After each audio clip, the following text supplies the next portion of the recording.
আজ আর একটা রেসিপি নিয়ে চলে এলাম। আজকে মানে উচ্ছে আলু দিয়ে মাছের তেল পোটা দিয়ে চচ্চড়ি। তার জন্য আমি উচ্ছে আলু আর হচ্ছে পেঁয়াজ কেটে নিয়েছি। এই হচ্ছে মাছের তেল পোটা। এবার আমি কড়াই ছেড়ে দেবো। তেলটা পুরো হয়ে গেছে, গলে গেছে। তেলের মধ্যে উচ্ছেটা দিয়ে দেবো।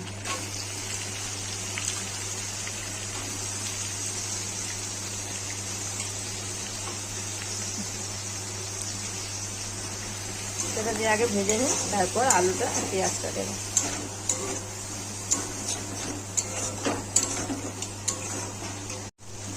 এবার আমি আলু আর পেঁয়াজটা দিয়ে দেবো।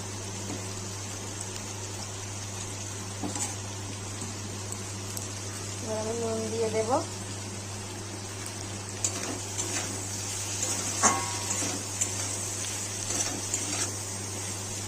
এবারে হলুদ দিয়ে দেবো।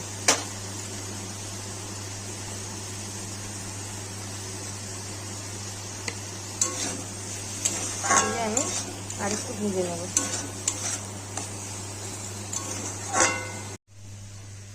লঙ্কা গুঁড়ো, জিরে গুঁড়ো, হলুদ গুঁড়ো দিয়ে দিয়েছি। দিয়ে একটু কষে নেব, তারপর জল দেব।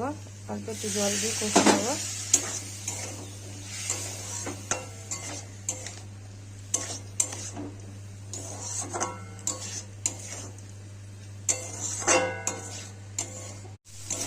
দেখো কষানো হয়ে গেছে। এবার আমি জল দিয়ে দেবো।